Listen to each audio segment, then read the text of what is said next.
Assalamu alaikum. Bismillahirrahmanirrahim. So this is about generative AI and imaging, a very specific topic.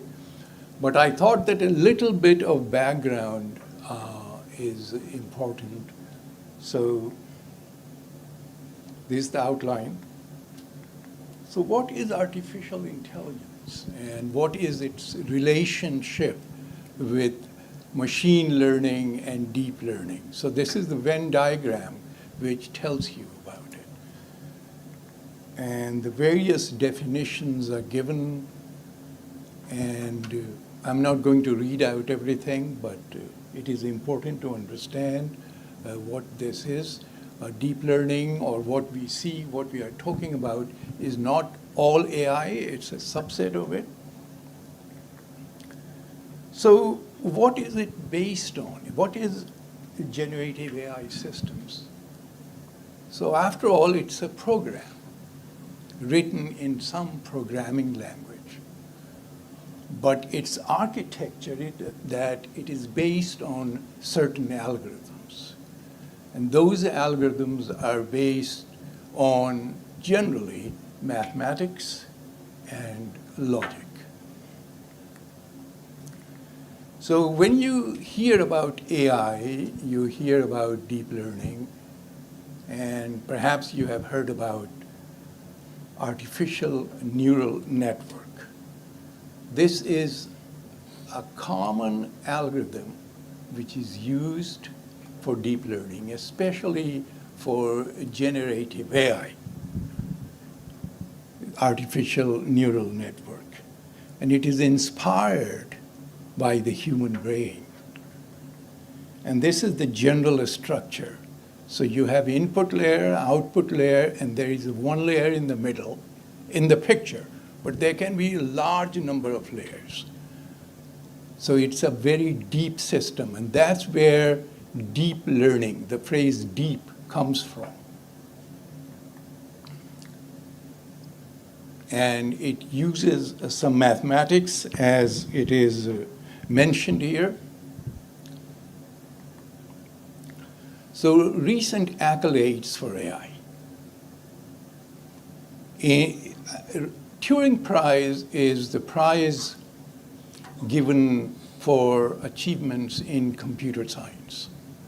Is the Nobel Prize of computer science. So in 2011, a Turing Prize was given. Then 2018, a Turing Prize was given to Yoshua Benigo, Yan LeCun, and Geoffrey Hinton for deep learning.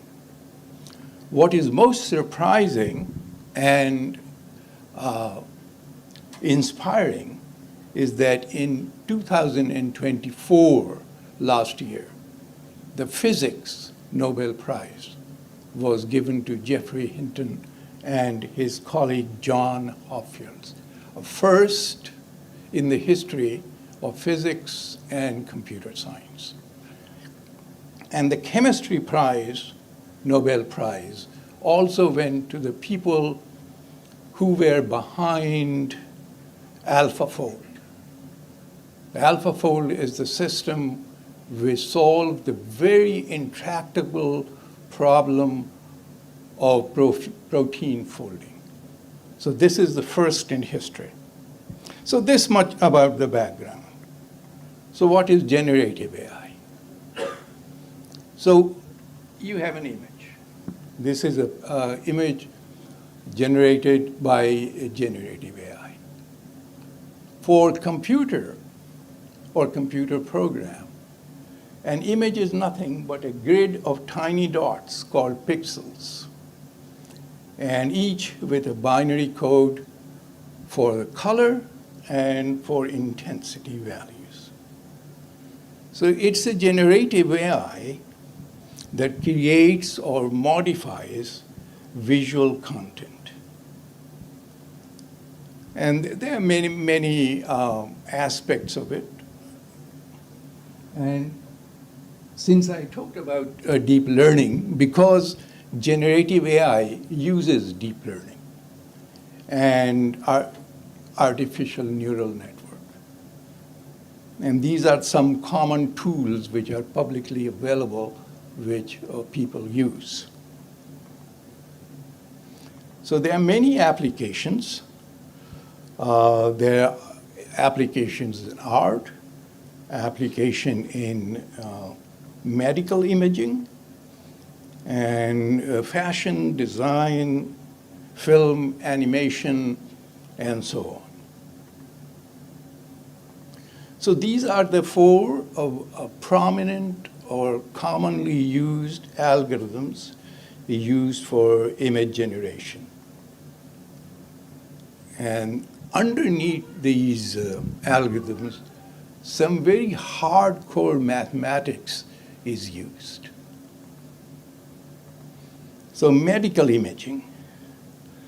Medical imaging is a very fast-growing area which synthesizes one kind of medical images like MRI into CT and CT back to MRI and PET in CT into PET.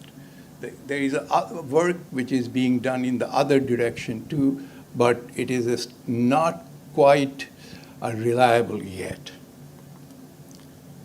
So it helps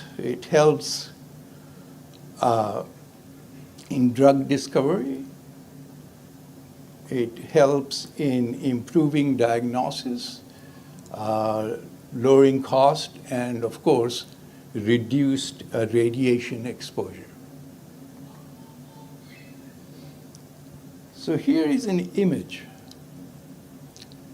generated by DALL-E, which is a system, given a verbal prompt, just a verbal prompt. This is another image which I generated using ChatGPT, actually, which is underneath it uses a DALL-E by giving a verbal command, one-line verbal command. The other one is commonly, I don't know what verbal prompt they used for the first one.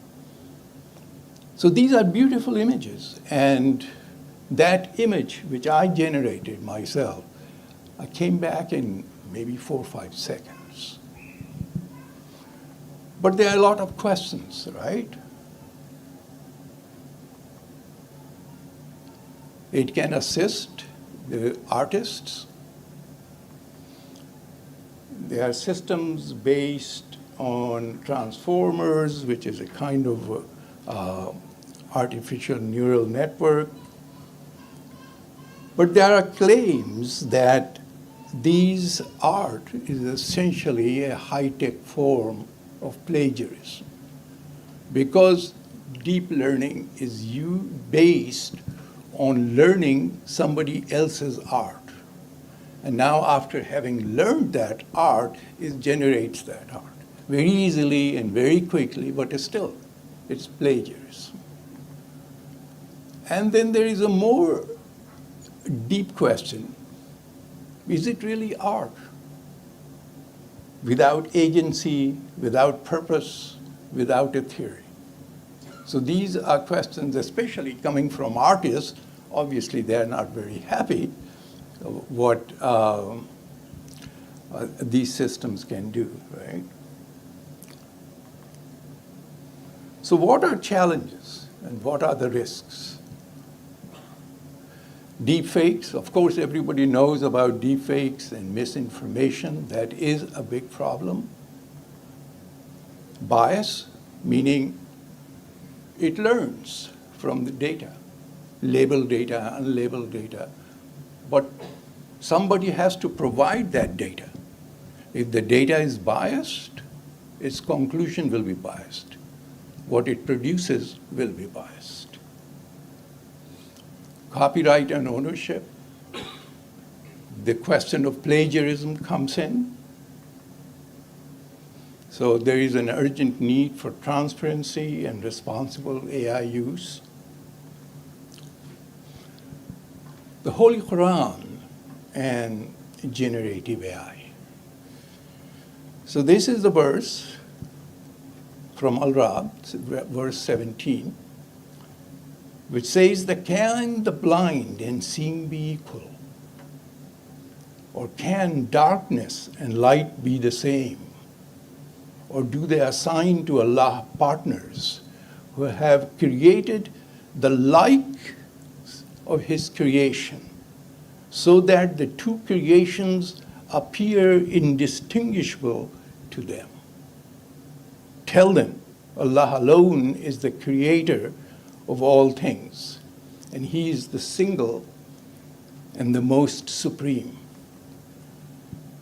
Because when you read AI literature, this word or this phrase like godlike appears. And then there has been talked about superintelligence or AI surpassing human intelligence. And people are saying it will happen in 1 year or it will happen in 2 years. Hasn't happened yet. And in my humble opinion, it can never happen. Because the reason is, as it implied in this verse, the creation of God is not indistinguishable from creation of man. And in my view, it is impossible for artificial general intelligence to ever attain human level intelligence, let alone surpass it. So that is my takeaway, conclusion. It is revolutionizing things. More powerful and sophisticated tools will be there soon. And there are, of course, deepfakes, threats from there. So responsible development is essential for sustainable progress. Jazakallah. Jazakumullah asnal jaza for all three of our presenters today. Mashallah, that was very interesting. I think each of the presentations, I think they touched on both the benefits and the harms of AI, how we can use AI responsibly, what are some of the applications of AI in terms of increasing our worldly knowledge, perhaps also our spiritual knowledge, religious knowledge. Dev.alislam.ai. I think that was a really interesting tool. We're going to open it up to questions. If you have any questions, please raise your hand. We'll go one by one. Try to keep your question very brief. We only have 9 minutes left. So try to be very concise. If you want to direct your question at a speaker, please mention who you want to direct at. Yeah. Well, what we'll do is we'll actually start with the lady side. So, Dr. Nusrat, on the lady side, if there are any questions, we can go one by one. Here I saw about 3 or 4 hands up. So, let's start with the ladies. Assalamu alaikum. At this time, we don't have any questions. Okay, Jazakallah. So, yeah, come up here and then you can, or I don't know if the kip, or maybe it's long enough.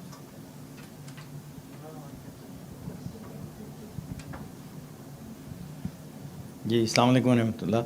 Thank you very much for these enlightening presentations.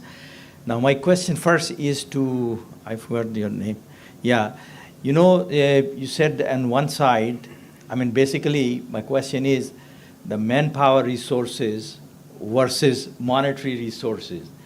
And you mentioned that on one side the one man can work 3 or even 10 can work for 50 perhaps, using these AI tools. However, when it comes to the budget, you said it was going to increase from 3 to 50% or something. So that's where my question is, how come these two things can match? Can I ask the second question also for Adil Saab? Okay, for Adil Saab, you gave a very good example of what model you are creating for sorting out the directing the patients to the right place or something. That's what if I understood right. But listening to that, it gave me, it made me a little bit nervous. And I'm saying, well, now the whole system is becoming unreliable because the machine is talking to me, and I'm not sure what it is going to do. So I don't know. That's my kind of concern. Thank you.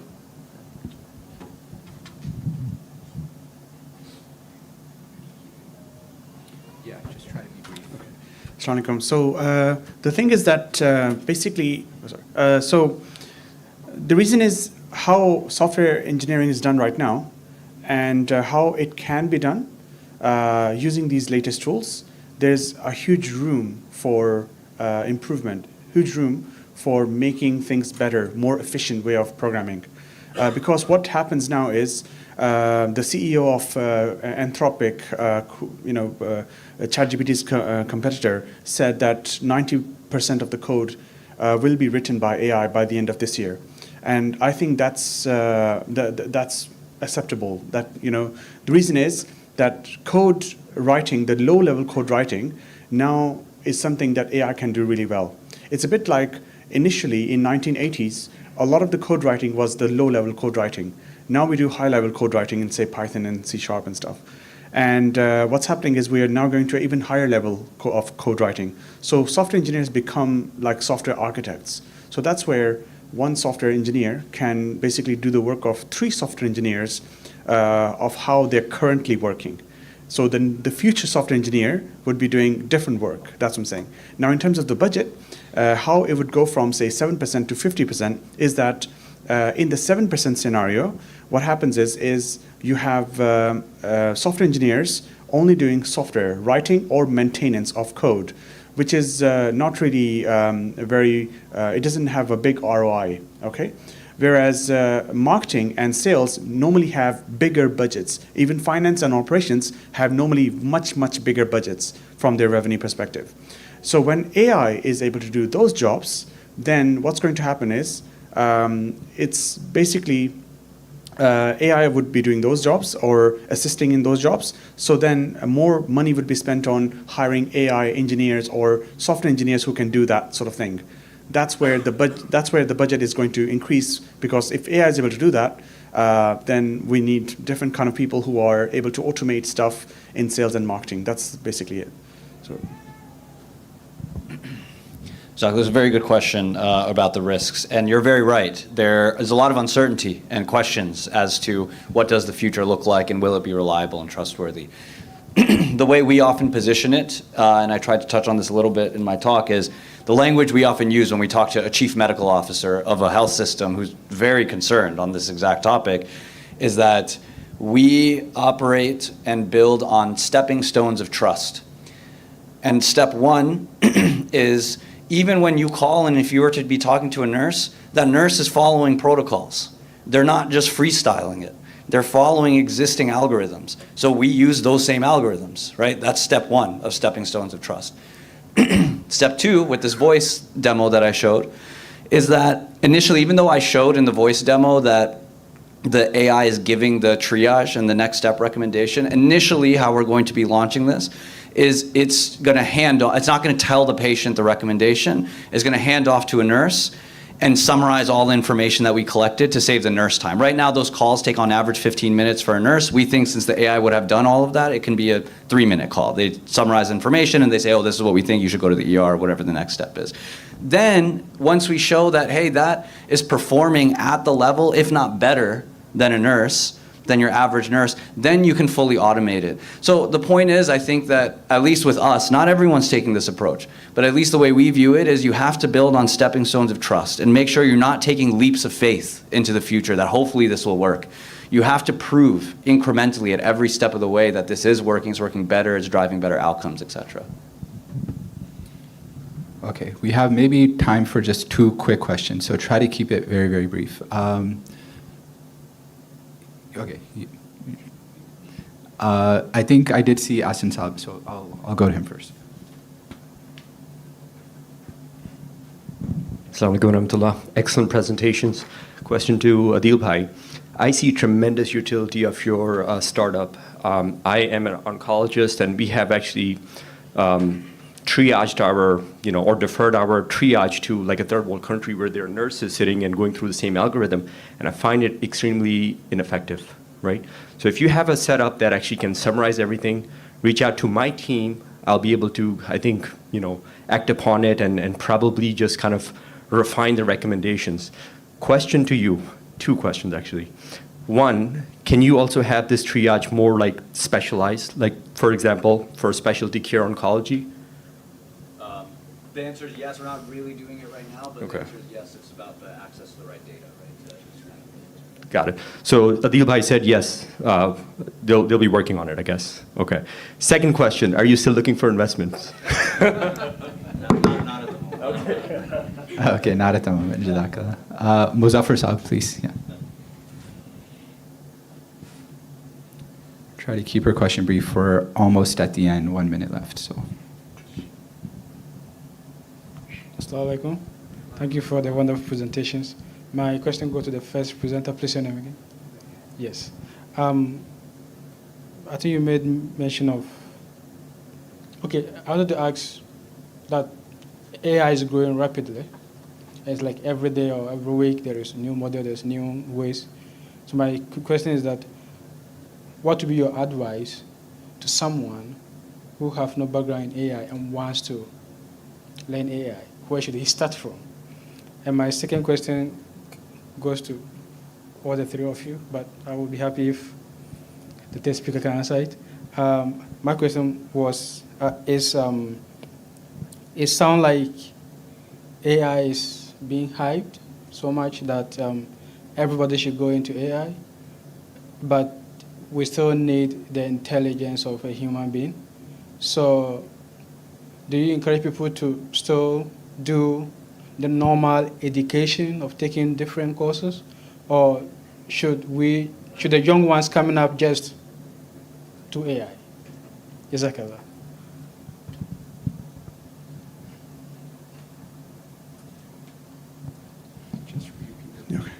So the question was that the question for me was what do we do if someone wants to get into AI? So for that, there's 2 things. If you are quite young, then definitely go into STEM, so the hard sciences. That's one thing, and or computer science, or basically take a computer science sort of course. Second is that look into philosophy and critical thinking. That's one thing. Because those are the skills needed to, at least for now, from what we understand, to create systems or prompt systems, engineer systems that are really, really good. Second is, if you are much older and you are not able to do computer science right now or any STEM degrees, then I would say that you need to at least do some courses on knowing, some sort of either communication skills courses, critical thinking, and even say philosophy, to understand, to be able to sort of communicate well with AI. That's really, really powerful. I would highly encourage, not highly, but it's like absolutely necessary that you have the education. Even go to the PhD level if you are, don't avoid that. It's not like AI is going to basically do all the job for you. You have to develop your own thinking skills as well. Just another point that Hazur actually mentioned in one of the this week's sessions, that look at DeepSeek, right? Chinese developed DeepSeek, and Hazur was saying that you guys need to be as good engineers as those DeepSeek Chinese engineers, and that basically requires a lot of education. Okay, so yeah. Dr. Afi, do you want to quickly?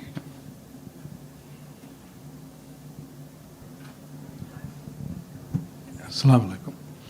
So AI has always suffered from hype, hoopla, hyperbole, and from the very beginning.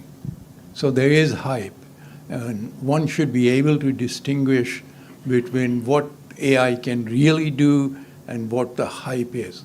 And I am all for education, as Zan Sahab mentioned.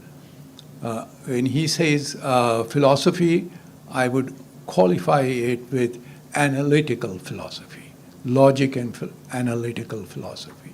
Yes, and AI is not going to do everything. As my presentation emphasized, that beneath the AI system, there is algorithms and there is mathematics. So people who know those fields, they are going to succeed. Jazakallah.